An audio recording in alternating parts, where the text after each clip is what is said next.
Student बच्चों, आज हम क्लास 12th में जो आपकी हिस्ट्री की थर्ड बुक है यानी कि जो थर्ड पार्ट है, आज हम उसमें लास्ट चैप्टर पढ़ेंगे। लास्ट चैप्टर आपका 14 आपका डिलीटेड है, वो इस बार आपका नहीं आएगा। यानी कि जो भाग थर्ड है उसमें आपके 3.5 चैप्टर हम बोल सकते हैं, क्योंकि इसमें एक 12 आपका कम्प्लीटली डिलीटेड है, 14 आपका कम्प्लीट डिलीटेड है, और आपका जो 10 चैप्टर है उसमें आपका पेज नंबर 275 से लेकर 285 तक जो पोर्शन है वो डिलीटेड है। ये मैंने आपको जब चैप्टर एक्सप्लेन किया था उसमें भी मैंने आपको बता दिया था। तो आज हम लास्ट चैप्टर पढ़ेंगे। इसका चैप्टर 15 है संविधान का निर्माण और एक नई युग की शुरुआत। यानी कि जब हमारा भारत आज़ाद हुआ उसके बाद यानी कि शुरुआत से ही जो है 46 से जो है संविधान का निर्माण जो कार्यक्रम है वो स्टार्ट हुआ था। संविधान के निर्माण की नीति शुरू हुई थी और एक नए युग की शुरुआत हुई थी भारत के आज़ाद होने के बाद में। तो पहले हम बात करते हैं, टॉपिक हमारा है संविधान सभा का निर्माण। देखिए, संविधान सभा के सदस्यों को अप्रत्यक्ष रूप से चुना गया था, ठीक है, यानी कि इसे इनडायरेक्ट वे से चुना गया था। सदस्य प्रांतीय विधायिका द्वारा चुने गए थे। किसके द्वारा? प्रांतीय विधायिका के द्वारा ये सदस्य चुने गए थे। और कांग्रेस में संविधान सभा का वर्चस्व, सबसे ज़्यादा जो मेंबर थे वो संविधान सभा के थे। मुस्लिम लीग ने जो है संविधान सभा का बहिष्कार कर दिया था, तो एक मेंबर इसमें से हट गए थे। मुस्लिम लीग इसमें से हट गई थी क्योंकि वो अलग संविधान और अलग राज्य चाहती थी, ठीक है। हालांकि सदस्य ज़्यादातर जो है कांग्रेस में से ही थे, लेकिन जो सदस्यों के विचार थे और जो उनकी राय थी वो अलग अलग थी, ठीक है। भले वो कांग्रेस से थे लेकिन उनके विचार और जो उनकी सोच थी वो बहुत अलग थी, सबकी अलग अलग थी। संविधान सभा में विभिन्न विचारों और प्रस्तावों के बारे में सदस्यों के बीच गहन बहस हुई, चर्चा हुई। संविधान सभा के अंदर गहन चर्चा भी जनता की राय से प्रभावित थी। जनता से उनके विचारों को भेजने के लिए भी कहा गया, यानी कि जनता के विचार भी इसमें दिए गए, उनके पे भी सहमति की गई, उन पर भी सोचा गया। भाषाई अल्पसंख्यकों ने अपनी मातृभाषा के संरक्षण के लिए कहा, यानी कि जो भाषा में अल्पसंख्यक थे उन्होंने अपनी मातृभाषा के संरक्षण के लिए कहा। धार्मिक अल्पसंख्यकों ने विशेष सुरक्षा उपायों की मांग करी, यानी कि जो धर्म में अल्पसंख्यक थे उन्होंने अपनी सुरक्षा की बात कही। जबकि जो दलित हैं उन्होंने शिक्षा और सरकारी नौकरी में जाति के दमन और आरक्षण को समाप्त करने के लिए कहा। तो ये जो है जनता के द्वारा आए हुए विचार थे। अब टॉपिक पे बात करते हैं, संविधान सभा में प्रमुख आवाज़ें कौन कौन लोग थे, किस किसने बातें रखी। संविधान सभा के सभी 300 सदस्यों में से जो है मेन हम बात करेंगे, जिसमें पंडित जवाहरलाल नेहरू, वल्लभ भाई पटेल, राजेंद्र प्रसाद, BR अम्बेडकर, ICM मुंशी और अल्लादी कृष्ण स्वामी अय्यर जैसे कुछ सदस्यों का उल्लेखनीय योगदान रहा है। पंडित जवाहरलाल नेहरू, वल्लभ भाई पटेल और राजेंद्र प्रसाद राष्ट्रीय कांग्रेस के प्रतिनिधि थे। अब इसमें जो अध्यक्ष थे पंडित जवाहरलाल नेहरू थे, ठीक है, राजेंद्र प्रसाद थे, निर्माता थे जो अम्बेडकर जी थे। तो ऐसे करके इनका अपना अपना पद था। पंडित जवाहरलाल नेहरू ने राष्ट्रीय ध्वज के प्रस्ताव के साथ साथ महत्वपूर्ण उद्देश्य संकल्प को पूरा किया, जबकि वल्लभ भाई पटेल ने रियासतों के साथ बातचीत, यानी कि वल्लभ भाई पटेल को ये भी एक योगदान दिया जाता है कि उन्होंने रियासतों को भारत में मिलाने के लिए काफ़ी बड़ा योगदान, उन्होंने उनके साथ बातचीत करी, ठीक है। और रियासतों को भारत में मिलाने का उनका बहुत ही महत्वपूर्ण स्थान है। उन्होंने कई रिपोर्टों का मसौदा तैयार किया और विरोधी दृष्टिकोण को समेटने के लिए काम किया। राजेंद्र प्रसाद ने विधानसभा के अध्यक्ष के रूप में रचनात्मक लाइनों के साथ चर्चा को आगे बढ़ाया, सुनिश्चित किया कि सभी सदस्यों को बोलने का मौका मिले, सब अपने विचार रखें। डॉक्टर BR अम्बेडकर गांधी जी की सलाह पर कैबिनेट में शामिल हुए, ठीक है। अंबेडकर जी को जो है कैबिनेट में शामिल किया गया और कानून मंत्री के रूप में काम किया उन्होंने। यह संविधान की मसौदा समिति के अध्यक्ष थे, ठीक है, यानी कि संविधान की जो है मसौदा समिति के ये अध्यक्ष बने थे BR अम्बेडकर जी। और KM मुंशी और अलादीन कृष्ण स्वामी अय्यर 1 और 2 वकील थे जिन्होंने संविधान के प्रारूप में महत्वपूर्ण भूमिका निभाई है। अब हमारा टॉपिक आता है भारतीय संविधान का उद्देश्य क्या है। देखिए, 13 दिसंबर 1946 को जवाहरलाल नेहरू ने उद्देश्य संकल्प की शुरुआत की।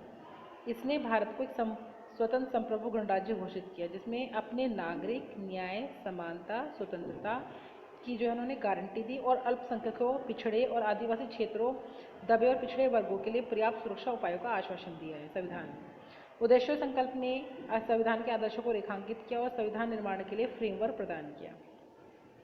नेहरू ने अमेरिकी और फ्रांसीसी संविधान और इसके निर्माण से जुड़ी घटनाओं का उल्लेख किया। उन्होंने कहा कि हम सिर्फ उनकी नकल नहीं करने जा रहे हैं, बल्कि इसके बजाय उन्होंने कहा कि इनसे सीखना जरूरी है ताकि गलतियों से बचा जा सके, ठीक है। उन्होंने ये कहा है कि हमने जो कुछ भी अलग अलग कंट्री से जो भी कुछ संविधान के लिए लिए हैं वो हमने नकल नहीं करी है, बल्कि गलतियों से बचे हैं हम। नेहरू जी ने कहा कि भारत में स्थापित की जाने वाली सरकार की प्रणाली को हमारे लोगों के स्वभाव के अनुरूप होना चाहिए और स्वीकार्य होना चाहिए। भारतीय संविधान का उद्देश्य आर्थिक न्याय के समाजवादी विचार के साथ लोकतंत्र के उदार, विचारों को फ्यूज़ करना और इन सभी विचारों को भारतीय संदर्भ के अंदर फिर से अलंकित करना होगा। नेक्स्ट टॉपिक आता है लोगों की आकांक्षा क्या थी। कम्युनिस्ट सदस्य सोमनाथ लाहिड़ी ने कहा कि हम भारतीयों को ब्रिटिश प्रभाव से मुक्त होने की ज़रूरत है। ठीक है, जो प्रभाव अंग्रेज़ लोग हम पर छोड़ कर गए हैं हमें उससे मुक्त होना है। उन्होंने आगे ये भी कहा कि संविधान सभा ब्रिटिश निर्मित थी, ठीक है, और ब्रिटिश योजना के साथ काम कर रही थी। नेहरू जी ने अपने प्रतिक्रिया में कहा कि यह सच है कि ब्रिटिश सरकार ने असेंबली के जन्म और संविधान की सभा के कार्यों में जुड़ी स्थितियों में भूमिका निभाई है, लेकिन उन्होंने ये भी कहा है कि हम अपने पीछे के लोगों की ताकत की वजह से मिले हैं और जहाँ तक लोग हमारे साथ जाना चाहते हैं हम जाएंगे, यानी कि हम लोगों से जुड़े हुए हैं। उनका ये मानना था कि असेंबली के सदस्यों का चुनाव प्रांतीय संविधान सभा द्वारा किया जाता है और प्रांतीय विधानमंडल का चुनाव भारतीय लोगों के द्वारा होता है। ठीक है, तो कहने का मतलब ये था कि जो भी कुछ हो रहा है वो भारतीय लोगों के द्वारा हो रहा है, इसलिए हम ये कह सकते हैं हम अपने देश के पुरुषों की प्रतिनिधित्व करते हैं। लोगों की आकांक्षाओं को व्यक्त करने के लिए संभावी की अपेक्षा की गई। लोकतंत्र, समानता और न्याय ऐसे आदर्श थे जिनके भारत के लोग आकांक्षा करते हैं। अब लोगों के अधिकार की बात करते हैं। लोगों के अधिकारों को परिभाषित करने का तरीका अलग था। विभिन्न समूह के लोगों द्वारा अलग अलग मांगे की गई। इन मांगों में विचारपूर्वक बहस हुई, चर्चा हुई, परस्पर विरोधी विचारों को समेटा गया और फिर सामूहिक निर्णय लेने के लिए आम सहमति बनाई गई लोगों के अधिकार को लेकर। ठीक है, पृथक निर्वाचक समस्या, ये क्या समस्या थी। अलग अलग मतदाताओं के मुद्दे पर विधानसभा में गहन चर्चा हुई, बहस हुई।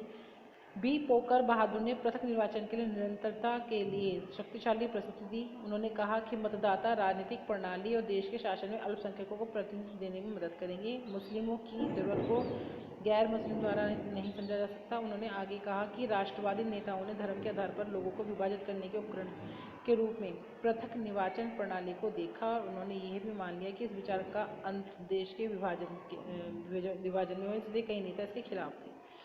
सरदार पटेल ने दृढ़ता से घोषणा की कि अलग अलग मतदाता एक जहर था जो हमारे देश के राजनीति के क्षेत्र में प्रवेश कर गया है और एक समुदाय को दूसरे के खिलाफ कर देगा, जिससे रक्त शेड दंगे विभाजन हुए। इसलिए शांति के लिए हमें अलग अलग मतदाताओं को हटाने की जरूरत है। तो उन्होंने ये बात रखी। जीबी पंत ने भी बहस में कहा कि अलग अलग मतदाता न केवल राष्ट्र के लिए बल्कि अल्पसंख्यकों के लिए भी हानिकारक है। उन्होंने कहा कि बहुसंख्यक समुदाय का दायित्व था कि वे अल्पसंख्यकों की समस्या को समझें और की आकांक्षाओं के साथ सहानुभूति रखें। अलग अलग मतदाताओं की मांग अल्पसंख्यकों को स्थायी रूप से अलग थलग कर देगी, उन्हें कमज़ोर बना देगी और इसके अलावा यह उन्हें सरकार के अंदर किसी प्रभावी बात से वंचित रखेगी। तो इसलिए जो अलग अलग मतदाता की बात थी वो यूज़ कर दी गई। अलग अलग मतदाताओं के खिलाफ ये सभी तर्क राष्ट्र की एकता पर आधारित थे, जहाँ प्रत्येक व्यक्ति एक राज्य का नागरिक होता है और प्रत्येक समूह के राष्ट्र के अंदर आत्मसम्मत होना पड़ता है।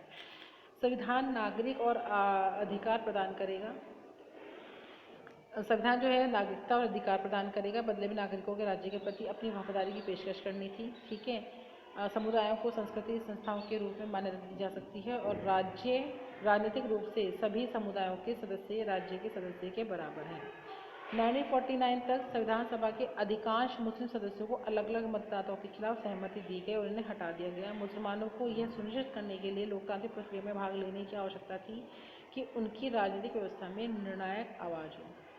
अब हमारा टॉपिक है संविधान का उद्देश्य क्या है। एनजी रंगा, एक समाजवादी और किसान आंदोलन के एक नेता, ने उद्देश्य संकल्प का स्वागत किया और आग्रह किया कि अल्पसंख्यक शब्द की आर्थिक अर्थों में व्याख्या की जाए। वास्तविक अल्पसंख्यक गरीब और दलित हैं। तो एनजी रंगा ने अपने नागरिकों को संविधान द्वारा दिए गए सभी कानूनी और नागरिक अधिकारों का स्वागत किया, लेकिन ये भी कहा कि इन अधिकारों का आनंद केवल तभी लिया जा सकता है जब उपयुक्त स्थिति पर अवसर प्रदान किए जाए। इसलिए गरीबों और दलितों की हालत को बेहतर बनाने और उनकी रक्षा करने के लिए संकल्प से कहीं अधिक की जरूरत है। रंगा ने भारत की जनता विधानसभा में उनके प्रतिनिधि के बीच बाहरी अंतर के बारे में बात करी। संविधान सभा के अधिकांश सदस्य जनता से संबंधित नहीं हैं, लेकिन वे उन्हें अपने ट्रस्टी, उनके साथी और उनके लिए काम करने की पूरी कोशिश कर रहे हैं। आदिवासी जयपाल सिंह, एक आदिवासी ने इतिहास के माध्यम से आदिवासी के शोषण, उत्पीड़न और भेदभाव के बारे में विस्तार से बात करी। उन्होंने आगे भी कहा कि जनजातियों की रक्षा करने और प्रावधान की आवश्यकता है जो उन्हें सामान्य आबादी के स्तर पर आने में मदद करेगी। जयपाल सिंह ने कहा कि उन्हें मुख्यधारा में एकीकृत करने के लिए शारीरिक और भावनात्मक दूरी को तोड़ने की जरूरत है। उन्होंने विधायिका में सीट के आरक्षण पर जोर दिया क्योंकि यह उनकी मांगों को आवाज़ देने में मदद करता है और लोग इसकी सुनने के लिए मजबूर होंगे। अगला टॉपिक आता है हमारे देश के अवसादग्रस्त वर्गों के लिए संविधान में क्या प्रावधान है? अवकाश वर्ग हमारे देश की 20 से लेकर 25% आबादी मानते हैं, इसलिए अल्पसंख्यक नहीं है, लेकिन उन्होंने लगातार हाशिए पे जाने का सामना किया है, यानी कि किनारे पर ढकेलने का उनका सामना हुआ है। अवसादग्रस्त वर्गों के सदस्यों को व्यवस्थित हाशिए पर रखना पड़ा। सार्वजनिक स्थानों पर उनकी पहुंच नहीं थी, वे विकृत सामाजिक और नैतिक आदर्शों के माध्यम से दबा दिए गए थे। अवसादग्रस्त व्यक्ति वर्गों की शिक्षा तक कोई पहुंच नहीं थी और प्रशासन में उनकी कोई हिस्सेदारी भी नहीं थी। तो अवसादग्रस्त वर्गों के सदस्यों ने छुआछूत की समस्या पर जोर दिया, जैसी सुरक्षा और संरक्षण के माध्यम से हल नहीं किया जा सकता था। इसे पूरी तरह से हटाने के लिए इन लोगों की मुख्य धाराओं में शामिल करने और समाज में अभिवृत्तिगत परिवर्तन लाने की आवश्यकता है। इसमें संविधान में एक प्रावधान बनाया गया कि छुआछूत को खत्म कर दिया गया, हिंदू मंदिरों को सभी जातियों के लिए खोल दिया गया, विधायिका में सीटों के लिए खुला रखा गया, सरकारी कार्यालय में नौकरी को सबसे कम जातियों के लिए आरक्षित कर दी गई, रिजर्वेशन दिया गया उनको। कई लोगों ने माना कि सामाजिक भेदभाव को समाज के भीतर नजरिए में बदलने के जरिए ही हल किया जा सकता है। अब बात करते हैं राज्य की शक्तियाँ। केंद्र और राज्य स्तर पर सरकार के विभाजन के मुद्दे पर तीव्र बहस। राज्य की शक्तियों में देखिए, केंद्र और राज्य स्तर पर सरकारों के विभाजन के मुद्दे पर काफ़ी बड़ी चर्चा हुई। मसौदा संविधान के विषय में 3 सूचियाँ प्रदान की, अर्थात संघ सूची, संघ सरकार इस पर कानून बना सकती है, राज्य सूची, राज्य सरकार इस पर कानून बना सकती है, और समवर्ती सूची, यानी कि दोनों संघ मिलकर राज्य सरकार भी और संघ सरकार भी दोनों मिलकर इन वस्तुओं पर अपना कानून बना सकती हैं। तो ये 2 सूचियाँ तैयार की गई, 3 सूचियाँ तैयार की गई। अधिक मंद संघ सूची में सूचीबद्ध है। भारत संघ में सरकार को और उसकी अधिक शक्तिशाली बनाया गया ताकि वह शांति सुरक्षा सुनिश्चित कर सके, यानी कि इसमें संघ सरकार केंद्र सरकार है वो पावरफुल है और महत्वपूर्ण हितों के मामले में समन्वय स्थापित कर सके और अंतर्राष्ट्रीय क्षेत्र में पूरे देश के लिए बात कर सके। ये संघ सूची का काम है, अपने मुद्दे पर वो बात कर सके। हालांकि कुछ कर जैसे कि भूमि और संपत्ति कर, बिक्री कर, बोतलबंद शराब पर कर राज्य द्वारा अपने दाम पर वसूलते, और मतलब सबका जो राजस्व वाला एरिया होता है वो सबका अलग अलग है राजस्व वसूली का। केंद्र सरकार का अलग है, राज्य सरकार का अलग है। केंद्र और राज्य सरकार की शक्तियों पर स्थानम का दृष्टिकोण। देखिए, स्थानम का क्या दृष्टिकोण था, क्या विचार थे। के स्थानम ने कहा कि राज्य को मजबूत बनाने के लिए न केवल राज्य बल्कि केंद्र को भी सत्ता में लाना जरूरी है। उन्होंने कहा कि अगर केंद्र जिम्मेदारी से आगे बढ़ता है तो ये ठीक से काम नहीं कर सकता, इसलिए यह महत्वपूर्ण है कि राज्य को कुछ शक्तियाँ केंद्र सरकार को कुछ शक्तियाँ राज्य सरकार को दे देनी चाहिए। फिर के स्थानम ने कहा कि राज्यों को उचित वित्तीय प्रावधान दिए जाने चाहिए ताकि ये स्वतंत्र रूप से काम कर सकें और उन्हें मामूली खर्च के लिए केंद्र पर निर्भर रहने की आवश्यकता ना पड़े। ठीक है, तो ये बात रखी। यदि सही तरीके से आवंटन नहीं किया गया तो स्थानम और कई अन्य लोगों ने अंधेरे भविष्य की भविष्यवाणी करी। उन्होंने कहा कि अगर ये चीज़ें नहीं होती हैं तो हमारा जो देश का भविष्य है वो अंधकार में चला जाएगा। उन्होंने आगे भी कहा कि प्रांत केंद्र के खिलाफ विद्रोह कर सकता है और केंद्र टूट जाएगा। अगर ऐसा नहीं हुआ तो जो राज्य सरकार है वो केंद्र सरकार के खिलाफ विद्रोह करेगी, जिससे जो केंद्र सरकार वो बिखर जाएगी, क्योंकि अत्यधिक शक्ति संविधान में केंद्रीकृत है। अब हम बात करते हैं मजबूत सरकार की आवश्यकता क्यों पड़ी। देखो, विभाजन की घटना से मजबूत सरकार की आवश्यकता को और मजबूती मिली। कई नेताओं जैसे कि जवाहरलाल नेहरू, बी आर अम्बेडकर, गोपाल स्वामी अयंगार आदि ने मजबूत केंद्र की वकालत करी। विभाजन से पहले कांग्रेस ने प्रांतों को काफ़ी स्वतंत्रता देने में सहमति व्यक्त की। इस पर मुस्लिम लीग को संतुष्ट करने पर सहमति हुई, लेकिन विभाजन के बाद कोई राजनीतिक दबाव नहीं था और विभाजन के बाद की आवाज़ ने केंद्रीय शक्ति को बढ़ावा दे दिया। राष्ट्र की भाषा पे क्या मुद्दा उठा। संविधान सभा में राष्ट्रभाषा के मुद्दे पर महीनों तक बहस हुई, काफ़ी बड़ी बहस हुई, लंबी बहस हुई। भाषा एक भावनात्मक मुद्दा था क्योंकि हमारे भारत में कई भाषाएं, हजारों भाषा के लोग हमारे यहाँ पर पाए जाते थे और ये विशेष क्षेत्र की सांस्कृतिक विरासत से संबंधित था। 30 के दशक तक कांग्रेस और महात्मा गांधी ने हिंदुस्तानी को राष्ट्रीय भाषा के रूप में स्वीकार किया। हिंदुस्तानी भाषा को समझना आसान था और भारत के बड़े हिस्से में एक लोकप्रिय भाषा थी। ठीक है, विविध संस्कृति और भाषा के मेल से हिंदुस्तानी का विकास हुआ था। हिंदुस्तानी भाषा मुख्य रूप से हिंदी और उर्दू से बनी हुई थी। किससे बनी हुई थी हिंदुस्तानी भाषा? हिंदी और उर्दू से, लेकिन इसमें दूसरी भाषा के शब्द भी थे। लेकिन दुर्भाग्य से भाषा की भी सांप्रदायिकता राजनीति से पीड़ित हुई। धीरे धीरे हिंदी और उर्दू को अलग होने लगी। हिंदी ने संस्कृत के अधिक शब्दों का उपयोग करना शुरू कर दिया। इस तरह उर्दू और अधिक दृढ़ हो गई। फिर महात्मा गांधी जी ने जो है हिंदुस्तानी में अपना विश्वास बनाए रखा। उन्होंने महसूस किया कि हिंदुस्तानी सभी भारतीयों के लिए एक समग्र भाषा थी। अब हिंदी को राष्ट्रभाषा बनाने की में दलील उठी। R.V. दुलेकर संविधान सभा के सदस्य ने हिंदी को राष्ट्रभाषा और भाषा बनाने के लिए एक मजबूत दलील दी, जिसमें संविधान बनाया जाना चाहिए। इस दलील का प्रबल विरोध हुआ। जो उन्होंने दलील रखी उस पर विरोध हुआ। विरोध क्या था? असेंबली की भाषा समिति ने एक रिपोर्ट तैयार करके जिसमें उसने तय करने की कोशिश करी कि देवनागरी लिपि में हिंदी एक आधिकारिक भाषा होगी, लेकिन हिंदी दुनिया के लिए एक संक्रमण, एक क्रमिक प्रक्रिया होगी। स्वतंत्रता के बाद शुरुआती 15 वर्षों तक अंग्रेजी को आधिकारिक रूप में इस्तेमाल किया जाएगा। ठीक है। प्रांत के अंदर आधिकारिक कार्यों के लिए प्रांतों को एक भाषा चुनने की अनुमति दे दी गई। अब हिंदी के प्रभुत्व का डर। संविधान सभा के सदस्य S.G. दुर्गाबाई ने कहा कि दक्षिण भारत में हिंदी के खिलाफ तीव्र विरोध है, यानी कि वहाँ पर हिंदी नहीं बोली जाती है, तो उसके खिलाफ है सब। भाषा के संबंध में विवाद के प्रादुर्भाव के बाद प्रतिद्वंदी में एक डर है कि हिंदी प्रांतीय भाषा के लिए विरोधी है और ये प्रांतीय भाषा इसके साथ जुड़ी संस्कृति विरासत की जड़ को काटती है। उसने हिंदुस्तानी को लोगों की भाषा के रूप में स्वीकार किया तथा लेकिन भाषा बदलती जा रही है। उर्दू और क्षेत्रीय भाषा के शब्द हटा दिए गए। यह कदम हिंदुस्तानी के समावेशी और समग्र चरित्र को मिटा देता है और इसके कारण विभिन्न भाषा समूह के लोगों के मन में चिंताएं और भय विकसित होती है।